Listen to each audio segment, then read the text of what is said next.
बच्चों, जय सिया राम। सरस्वती क्लासेस की हिंदी की कक्षा में मैं अंजलि तिवारी आप सभी का बहुत बहुत स्वागत एवं अभिनंदन करती हूँ। बच्चों, आज हम यहाँ एक नया पाठ्यक्रम लेकर चलने वाले हैं जिसका नाम है हिंदी व्याकरण। यहाँ पे हम हिंदी व्याकरण के एक एक टॉपिक को बुक से हम शुरुआत से एक एक टॉपिक को लेकर पूरे टॉपिक को क्लियर करेंगे। यहाँ पे हिंदी व्याकरण के तो आज जो हिंदी व्याकरण का पहला चैप्टर मैंने लिया है यहाँ पे, उसका नाम है वर्णमाला। यानी आज की जो कक्षा है ये वर्णमाला पे आधारित होगी। तो आइए समझते हैं वर्णमाला क्या होती है। तो बच्चों, वर्णमाला जो है इसमें देख सकते हैं आप, सबसे पहले वर्ण आया है। तो यानी वर्णमाला की जो शुरुआत ही होती है वो वर्ण या अक्षर से होती है। तो सबसे पहले जो बिंदु हमें और आपको जानना है वो जानना है वर्ण। तो आइए जानते हैं वर्ण क्या होता है। वर्ण को बच्चों हम अक्षर भी कहते हैं, अक्षर, ठीक है। और इंग्लिश में हम और आप इसे लेटर बोलते हैं। क्या बोलते हैं? लेटर। अब देखिए, अक्षर, इसको जब आप टुकड़े करेंगे तो क्या बनेगा? आ धन छर। यानी बच्चों, जब आप किसी चीज का उल्टा बनाते हैं या विपरीत बनाते हैं तो कभी कभी आप क्या करते हैं? आ जोड़ देते हैं, ठीक है। जैसे कर्म का अकर्म आप कर देते हैं तो आ लगा के आप क्या बनाते हैं? उल्टा। तो यानी हम यहाँ पे आ से निषेधात्मक अर्थ ग्रहण करेंगे। तो आ छर, छर मतलब होता है नष्ट होना। छर मतलब नष्ट होना। तो अक्षर यानी जो नष्ट ना हो, ठीक है। अक्षर यानी जो नष्ट ना हो, हमेशा वैसे क्या वैसे बना रहे, वो होता है अक्षर, ठीक है। जैसे आपने सुना होगा मृदा क्षरण। तो इसका मतलब क्या होता है? मृदा मतलब मिट्टी, क्षर मतलब नष्ट हो जाना, यानी मिट्टी का नष्ट होना क्या कहलाता है? मृदा क्षरण। तो वैसे आक्षर यानी जो नष्ट ना हो, क्षर मतलब होता है नष्ट होना। तो जो नष्ट ना हो वो क्या कहलाता है? वर्ण या अक्षर कहलाता है। और इसे हम और आप इंग्लिश में लेटर बोलते हैं, ठीक है। तो वर्ण हम बोले या अक्षर बोले या लेटर बोले, बात एक ही है। अब आइए इसकी परिभाषा जानते हैं क्या होती है। परिभाषा बच्चों, वर्ण जो होती है वो हमारे हिंदी भाषा की यानी हिंदी की सबसे छोटी जो इकाई होती है भाषा की, वो कहलाती है वर्ण या अक्षर। यानी जहां से कोई भाषा की शुरुआत होती है, स्टार्टिंग, वो वर्ण से होती है, ठीक है। तो वर्ण को हम क्या कहते हैं? भाषा की सबसे छोटी इकाई। भाषा, इसे आप बच्चों अपने नोटबुक में लिख लीजिए। भाषा की सबसे छोटी इकाई को, सबसे छोटी इकाई को वर्ण या अक्षर कहते हैं। छोटी इकाई को वर्ण या अक्षर कहते हैं। वर्ण या अक्षर कहते हैं। अक्षर कहते हैं। यानी भाषा की जो सबसे छोटी इकाई होती है, यानी भाषा की शुरुआत ही जहां से होती है, वो कहलाती है वर्ण या अक्षर। अक्षर का मतलब ना छरति इति अक्षरः, अर्थात जो नष्ट ना हो, बिल्कुल वैसे बना रहे, वही कहलाता है वर्ण या अक्षर, ठीक है। तो परिभाषा आपको समझ में आई होगी। तो भाषा की सबसे छोटी इकाई को वर्ण या अक्षर कहते हैं। और वर्ण को और भी क्या कहा जाता है? तो ध्वनि भी हम कह सकते हैं, वर्ण ध्वनि। लेकिन दोनों में कुछ अंतर है जो हम यहाँ समझेंगे, वर्ण और ध्वनि, इसलिए हम अलग अलग लिख रहे हैं इनको, वर्ण और ध्वनि। बच्चों, आप सभी ने बुक में पढ़ा होगा कि भाषा की सबसे छोटी इकाई को ध्वनि कहते हैं, ठीक है। तो ध्वनि या वर्ण एक ही बात है, लेकिन दोनों में कुछ अंतर है जो अभी मैं आपको बताऊंगी कि वर्ण क्या होता है और ध्वनि क्या होता है। तो इससे आप कंफ्यूज नहीं होंगे कि वर्ण क्या चीज है, ध्वनि क्या चीज है। कभी कभी वर्ण की जगह ध्वनि लिख दिया जाता है, तो आपको कंफ्यूज नहीं होना है। वर्ण और ध्वनि, ध्वनि यानी आवाज, जिसे आप साउंड बोल सकते हैं, साउंड, SOUND। साउंड मीन्स आवाज। तो ध्वनि को आप जान लीजिए आवाज, ठीक है। जैसे हमने कहा आ या मां, तो ये क्या है? ध्वनिया है। जो ध्वनि होती है बच्चों, वो केवल बोलने में आती है, ठीक है, उसे आप देख नहीं सकते हैं। जैसे हवा को आप देख सकते हैं, नहीं देख सकते हैं, तो वैसे भी हमारी ध्वनि होती है। जैसे हमने आ बोला, अब आ हमें कहीं दिख रहा है नहीं, ये हमने ध्वनि यानी साउंड क्रिएट किया, लेकिन ये वर्ण नहीं है। अगर हम इसी को आ लिख दें तो ये क्या कहलाएगा, वर्ण। और जब हम बोलते हैं आ ई, तो ये क्या है, ध्वनियां है। लेकिन जब हम और आप इसे लिखित रूप दे देते हैं तो ये क्या कहलाता है, वर्ण या अक्षर कहलाता है। यानी जब कोई ध्वनि को हम लिख देते हैं तो वो वर्ण या अक्षर कहलाती है। और जो ध्वनि होती है वो केवल बोलने में आती है, लेकिन वर्ण को हम देख भी सकते हैं, लिख भी सकते हैं और सुन भी सकते हैं। तो ये था वर्ण और ध्वनि में अंतर। अब आप समझ गए होंगे, अब आपको कंफ्यूजन नहीं होगी कि वर्ण क्या चीज होता है और ध्वनि क्या चीज है। ठीक है, तो वर्ण को हम ध्वनि भी कह सकते हैं, लेकिन जब वर्णों को, जब ध्वनियों का को हम लिखित रूप दे देते हैं तो वो वर्ण या अक्षर कहलाती है। ठीक है,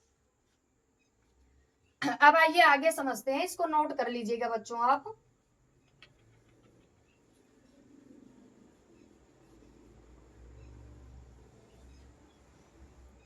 अब आइए समझते हैं, वर्ण तो हमने समझ लिया, भाषा की सबसे छोटी इकाई को वर्ण या अक्षर कहते हैं। सबसे छोटी इकाई यानी जैसे हमारे शरीर की सबसे छोटी इकाई है कोशिका, यानी कोशिका से ही हमारे शरीर की का निर्माण होता है। सबसे छोटी इकाई जो है हमारे शरीर की वो कोशिका होती है। वैसे जब हम भाषा का निर्माण करते हैं तो सबसे छोटी इकाई जो है, जहां से शुरुआत करते हैं, वो होती है वर्ण आपका। ठीक है, तो आइए समझते हैं कि वर्णमाला क्या है। वर्ण तो हमने जान लिया, वर्ण से बना है आपका वर्णमाला।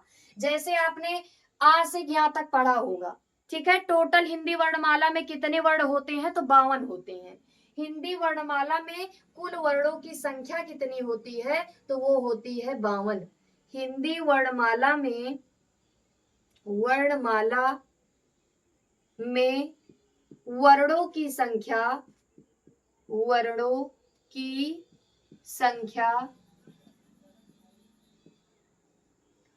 होती है। ये सब मिला के टोटल 52। ठीक है, स्वर और व्यंजन सबको लेकर के टोटल जो संख्या होती है वो 52 होती है। ठीक है, आपको कई सारी संख्याएं मिलेंगी, लेकिन आपको ध्यान रखना है कि जो सब वर्ण को मिला के जितनी संख्या होती है वो 52 यानी 52 होती है। ठीक है, तो हिंदी वर्णमाला में वर्णों की संख्या 52 होती है। आ से ज्ञा तक, आ से ज्ञा तक आप सभी ने पढ़ा होगा, छोटा बड़ा छोटी बड़ी, ये बताने की तो आवश्यकता है नहीं। तो आ से ज्ञा तक ये जितने भी वर्ण होते हैं, टोटल वर्णों की संख्या 52 होती है। और यही क्या कहलाता है, वर्णमाला कहलाता है। वर्ण धन माला, वर्णमाला कैसे बना है, वर्ण धन माला। वर्ण मतलब अक्षर, माला मतलब माला, अक्षरों की माला। अब अक्षरों की माला क्यों बोला गया है, क्योंकि बच्चों जैसे माला में मोती के बाद मोती एक व्यवस्थित क्रम में लगे होते हैं, वैसे हमारी हिंदी वर्णमाला में भी जो सारे अक्षर होते हैं वो क्रम से लिखे हुए होते हैं। यदि वो क्रम से नहीं लिखे हैं तो उन्हें हम वर्ण समूह बोलेंगे, ना कि वर्णमाला। यानी जब कोई वर्ण व्यवस्थित रूप में लिखा गया हो तभी वो वर्णमाला कहलाएगा, अन्यथा हम उसे वर्ण समूह तो कह सकते हैं लेकिन वर्णमाला वो नहीं कहलाएगा। जैसे देखिए, अगर हम इस तरह से लिखते हैं, छोटा आ, बड़ा आ, छोटी ई, बड़ी ई, छोटा ऊ, बड़ा ऊ इत्यादि, अगर हम क्रम से लिखते लिखते ज्ञा तक पहुंचते हैं तो ये है आपका वर्णमाला। लेकिन अगर हमने इधर लिख दिया आ, इधर लिख दिया पा, इधर लिख दिया भा, तो ये क्या है, ये वर्णों का समूह है, क्योंकि ये व्यवस्थित क्रम में तो नहीं है ना। आ के बाद क्या आना चाहिए, बड़ा आना चाहिए, यानी आ ई इस तरह से आता है। तो देखिए यहाँ पे आ के बाद पा आया है, तो ये व्यवस्थित नहीं है, इसलिए हम इसे वर्ण समूह बोलेंगे। और जब ये व्यवस्थित क्रम में लिखे हुए होंगे तो हम इन्हें वर्णमाला कहेंगे। अब सिंपल से इसकी परिभाषा आप लिख लीजिए वर्णमाला की, कि वर्णमाला किसे कहते हैं। लिखिए परिभाषा आप इसकी,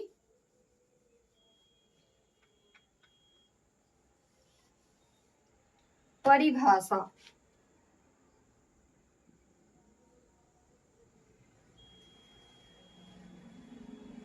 यानी वर्णों के, लिखिए, वर्णों के व्यवस्थित व्यवस्थित एवं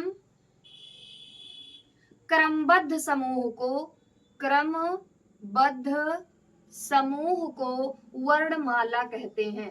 समूह को वर्णमाला कहते हैं, वर्णमाला कहते हैं।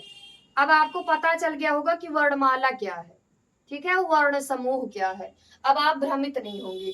वर्णों के व्यवस्थित एवं क्रमबद्ध समूह को वर्णमाला कहते हैं, यानी वो व्यवस्थित होने चाहिए, क्रम से होने चाहिए। यदि आ आया है पहले तो ह्रस्व आया है तो उसके बाद दीर्घ आना चाहिए। अगर ह्रस्व ई आया है तो उसके बाद दीर्घ ई आना चाहिए, तभी वो वर्णमाला कहलाएगा। अन्यथा हम और आप उसे वर्ण समूह बोल सकते हैं, लेकिन वर्णमाला नहीं बोल सकते।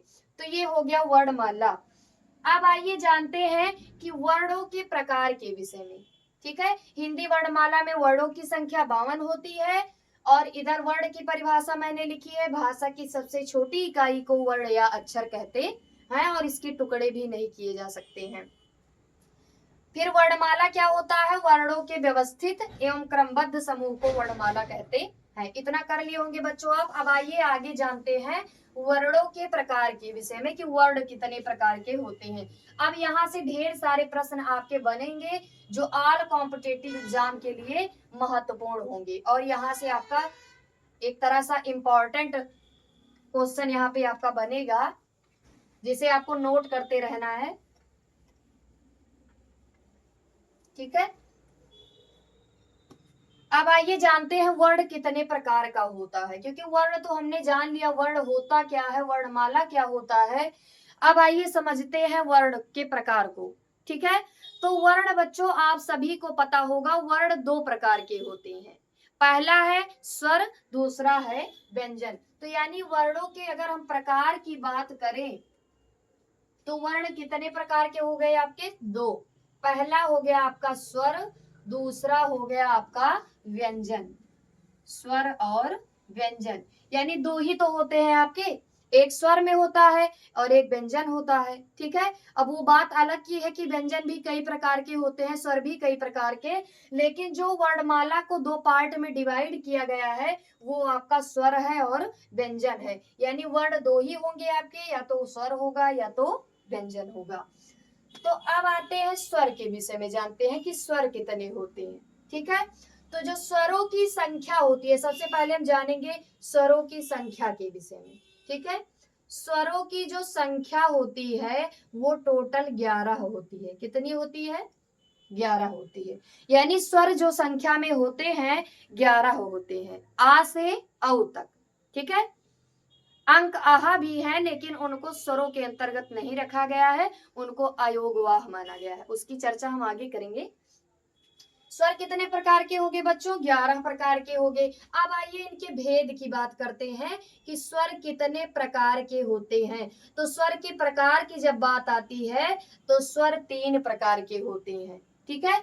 ह्रस्व स्वर, दीर्घ स्वर और प्लुत स्वर। कल हम अगली कक्षा में जब हम डिस्कस करेंगे इन सब के विषय में कि ह्रस्व स्वर क्या होता है, दीर्घ और प्लुत क्या होते हैं, आज पहले हम जानेंगे स्वर क्या है और व्यंजन क्या है, ठीक है। तो स्वर की संख्या जो होती है वो 11 होती है, और भेद जो इसका होता है 3, यानी ह्रस्व स्वर, दीर्घ स्वर और प्लुत स्वर। अब आइए यहीं पे जान लेते हैं मात्राओं के विषय में, ठीक है। मात्राएं जो होती हैं वो होती हैं आपकी 10। कितनी होती हैं? 10 होती हैं। यानी स्वर तो हमारे 11 होते हैं, स्वरों की ही मात्राएं होती हैं, व्यंजन वर्णों की मात्राएं नहीं होती। तो लेकिन स्वर आपके 11 है, लेकिन मात्राएं आपकी कितनी होंगी? 10, क्योंकि जो आ वर्ण है आपका ह्रस्व आ, उसकी मात्रा नहीं होती। तो बचा कितना वर्ण? 10। तो 10 वर्णों की आपकी मात्राएं होती हैं, इसलिए मात्राओं की संख्या 10। स्वर के प्रकार कितने होते हैं? तो 3 होते हैं। स्वरों की संख्या की बात करें तो स्वर संख्या में 11 होते हैं। अब आइए यही समझते हैं व्यंजन को, ठीक है। व्यंजन, अब व्यंजनों की जो मूल संख्या है, ठीक है, मूल संख्या जो है व्यंजनों की मूल संख्या वो मानी गई है 33, ठीक है। और टोटल वर्ण व्यंजन कितने हैं, तो वो है 39, यानी जो कुल संख्या है, कुल संख्या ये है आपकी 39। और अगर हम बात करें व्यंजन के प्रकार की, तो व्यंजन प्रमुखता 3 प्रकार के होते हैं। प्रकार कितने होते हैं, यानी भेद हम यहाँ पे लिख दे रहे हैं, भेद जो होते हैं वो होते हैं 3, यानी स्पर्श व्यंजन, ऊष्म व्यंजन, अंतःस्थ व्यंजन, यानी ये 3 प्रमुख प्रकार है। प्रकार तो और भी सारे हैं, जैसे द्विगुण व्यंजन है आपका, संयुक्त व्यंजन है, लेकिन जो प्रमुख है वो 3 है आपका, स्पर्श व्यंजन, अंतःस्थ व्यंजन और ऊष्म व्यंजन, ठीक है।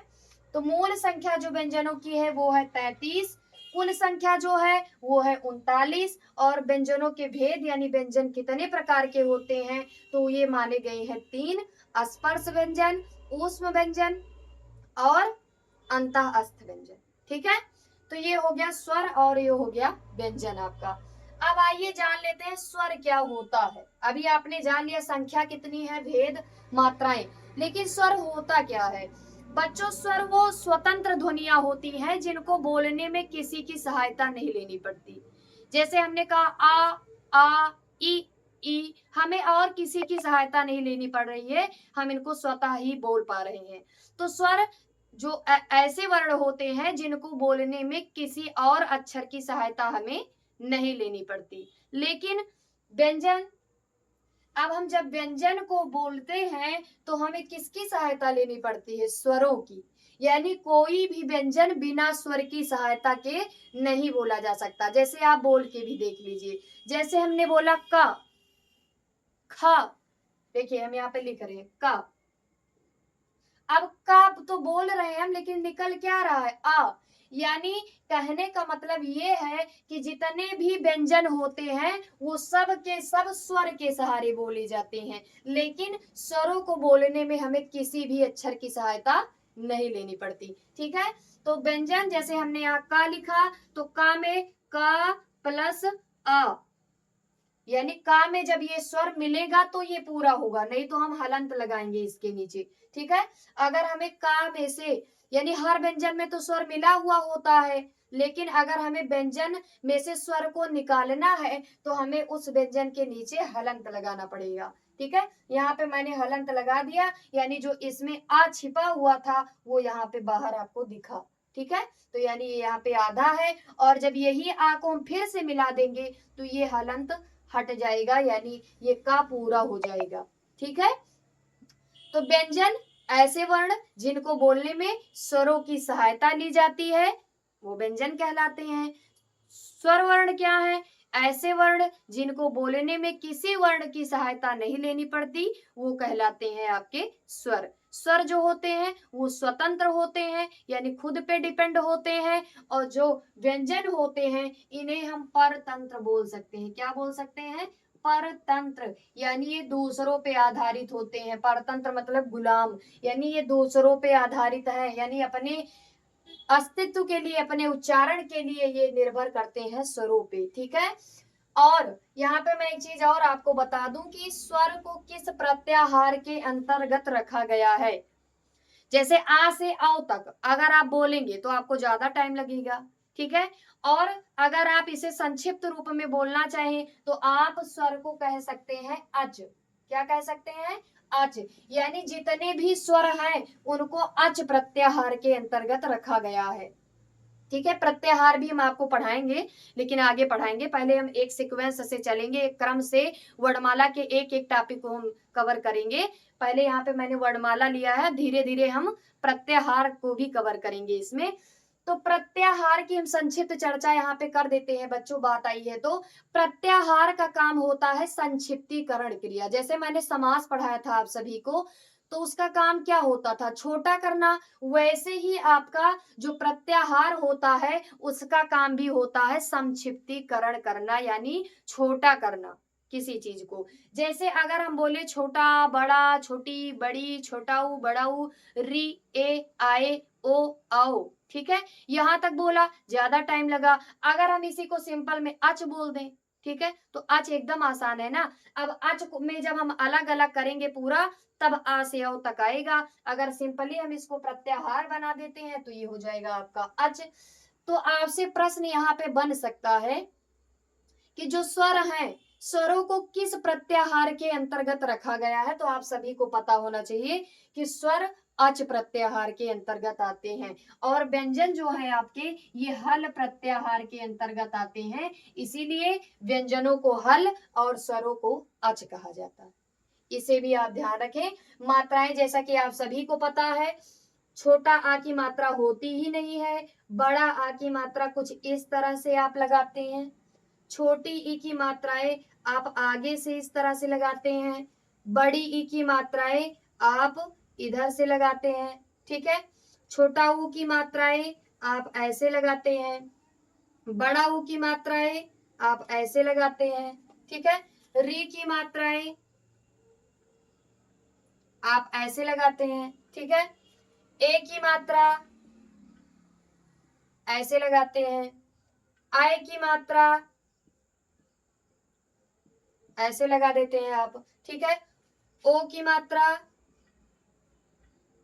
इस तरह से लगाते हैं। ठीक है, यानी एक पाई रहेगा, उसके ऊपर ऐसी मात्रा रहेगी। औ की मात्रा हम कुछ इस तरह से लगाते हैं, यानी एक पाई रहेगी और दो चुरकी रहेगी उसके ऊपर। ठीक है, फिर अंक, अंक की मात्रा हम कुछ इस तरह से लगाते हैं। फिर आहा की मात्रा हम यानी विसर्ग की तरह इस तरह से लगाते हैं। तो ये है आपकी स्वरों की मात्राएं, जिससे कि आप कंफ्यूज ना हो कि कौन सी मात्रा कैसे लगती है। तो यानी जो ये आ है आपका, इसकी मात्रा नहीं होती है। ठीक है, और जो स्वरों के भेद हैं वो होते हैं 3। ठीक है, यहाँ पे हम क्लीन करके लिख दे रहे हैं। स्वरों की अगर हम भेद की बात करें तो स्वर संख्या में तो 11 होते हैं, और इनके प्रकार जो होते हैं वो 3 होते हैं। नंबर 1 ह्रस्व स्वर, ह्रस्व स्वर। नंबर 2 है आपका प्लुत स्वर, प्लुत स्वर। और नंबर 3 है आपका दीर्घ स्वर।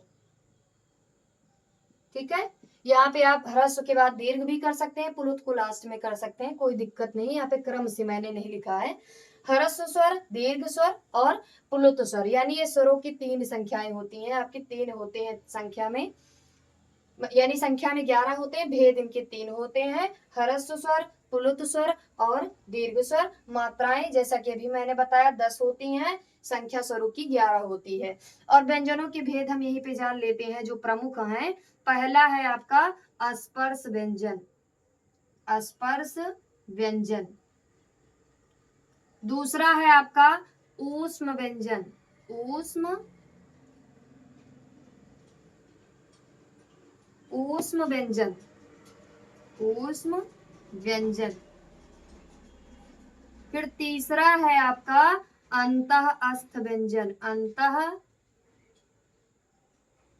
अंतः अस्थ व्यंजन।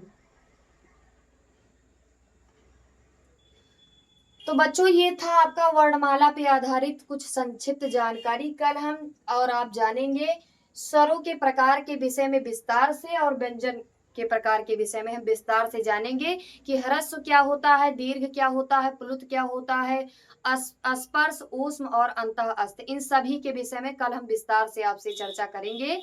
अगर ये वीडियो पसंद आई हो तो प्लीज हमारे चैनल सरस्वती क्लासेस को सब्सक्राइब एवं वीडियो को लाइक अवश्य करें। कल हम पुनः उपस्थित होंगे हिंदी वर्णमाला के अगले क्रम के साथ। तब तक के लिए जय सिया राम, जय जय सिया राम।